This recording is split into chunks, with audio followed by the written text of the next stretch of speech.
Starch gelatinization. It might sound like a complicated scientific process, but it's something you experience every time you boil pasta or bake bread. Simply put, it's the magical transformation of starch granules when heated in the presence of water. These granules, usually found in grains and tubers, swell and burst, releasing starch molecules into the surrounding liquid. This process thickens the liquid, creating a gel-like texture. Imagine adding cornstarch to cold water. It clumps together, seemingly resistant to change. Now apply heat and witness the transformation. The mixture gradually thickens into a smooth, translucent sauce. This, my friends, is the magic of starch gelatinization in action. This process is not merely about aesthetics, it's fundamental to the texture and consistency of countless dishes. Think of the velvety smoothness of a perfectly thickened gravy, or the satisfying chewiness of a well-baked loaf of bread. Without starch gelatinization, our culinary landscape would be a far less interesting place. From sauces to soups and even desserts like puddings, starch gelatinization plays a crucial role. It ensures that our soups are hearty and our sauces are rich and smooth. So, the next time you enjoy a meal, remember the science behind the scenes, making every bite deliciously perfect. The transformation of starch granules during gelatinization is a delicate dance between two key players, water and heat. This process is fundamental in cooking and food science, affecting the texture and consistency of many dishes we enjoy daily. Water acts as the initial catalyst, penetrating the starch granules and loosening the bonds between starch molecules. Imagine water as a key that unlocks the door to the granule's inner structure. These molecules, normally tightly packed within the granule, begin to wiggle and move more freely. This movement is the first sign of the granules starting to change, setting the stage for the next phase. Heat then enters the scene, providing the energy needed for the starch granules to swell. The temperature rise is like turning up the volume at a party, making everything more lively. As the temperature rises, the water molecules move faster, colliding with the starch molecules with greater force. This increased activity is crucial for the transformation process. This increased kinetic energy further weakens the bonds holding the starch molecules together. The granules begin to swell and eventually burst, releasing their contents. Think of it as a crowded dance floor. Initially, everyone stands stiffly, barely moving.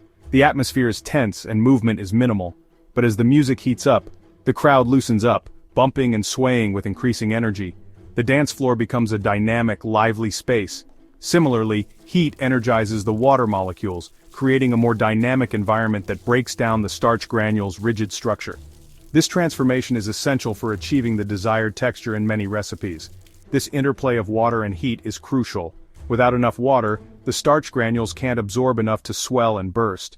The balance between these two elements determines the final outcome. Without enough heat, the water molecules won't have enough energy to break the starch molecules apart. Both elements must work in harmony to achieve the perfect gelatinization, a process that is both scientific and magical.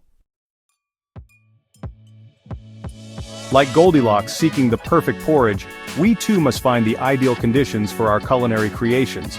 Starch gelatinization occurs within a specific temperature range, which is crucial for achieving the right consistency in many dishes. This gelatinization zone varies depending on the type of starch but typically falls between 140 degrees Fahrenheit to 212 degrees Fahrenheit, or 60 degrees Celsius to 100 degrees Celsius. Understanding this range is essential for cooks and chefs alike, as it determines the texture and thickness of the final product. Below this range, the starch granules remain largely intact, absorbing some water but not enough to significantly alter their structure. This results in a mixture that is too thin and lacks the desired consistency. Above this range, excessive heat can cause the starch granules to break down too much, leading to a thin, watery texture rather than the desired thickening effect. This can ruin the dish, making it unappetizing and less enjoyable. Think of it like cooking an egg. The principles are quite similar. Too low heat, and the egg white remains runny, failing to set properly. Too high heat, and the egg white becomes rubbery, losing its delicate texture. But within the right temperature range, the egg white sets into a smooth, tender texture, just as we desire. Similarly, finding the sweet spot for gelatinization is key to achieving the desired texture in your dishes. Mastering this technique can elevate your cooking, making your sauces, soups, and desserts truly exceptional. Just as different grapes produce wines with unique flavors, Different starches possess distinct characteristics that influence their behavior during gelatinization. Cornstarch, for example, is known for its ability to create clear, glossy sauces, making it a popular choice for thickening fruit pies and stir-fries. Potato starch, on the other hand, has a higher gelatinization temperature and produces a more opaque gel, lending itself well to thickening soups and stews. Wheat flour, containing both starch and gluten, creates a more elastic texture, crucial for the structure of bread and other baked goods. Understanding these differences allows cooks to select the best starch for their culinary creations. It's about choosing the right tool for the job. Section 5. Gelatinization in action, from sauces to bread. Starch gelatinization is the silent hero behind countless culinary creations. In sauce making, it's the secret to transforming thin liquids into velvety sauces. A simple slurry of cornstarch and water whisked into a simmering sauce thickens it to the perfect consistency, clinging beautifully to noodles or vegetables. In baking, gelatinization plays a crucial role in creating the structure and texture of bread, cakes, and pastries. As the dough heats up in the oven, the starch granules in the flour absorb water and swell, forming a network that traps air bubbles produced by yeast or baking powder.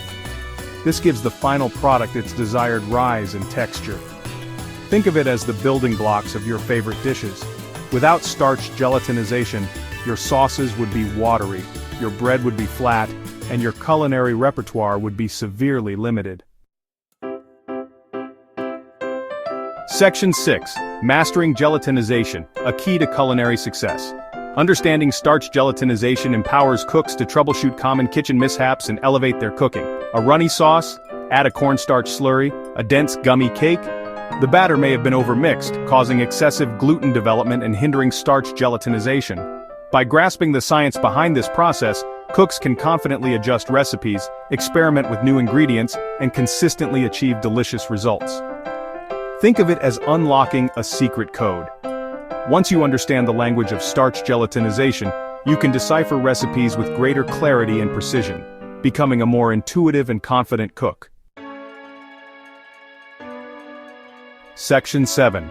Beyond the basics, starch retrogradation. While we focused on the magic of starch gelatinization, another phenomenon, known as retrogradation, occurs as gelatinized starch cools.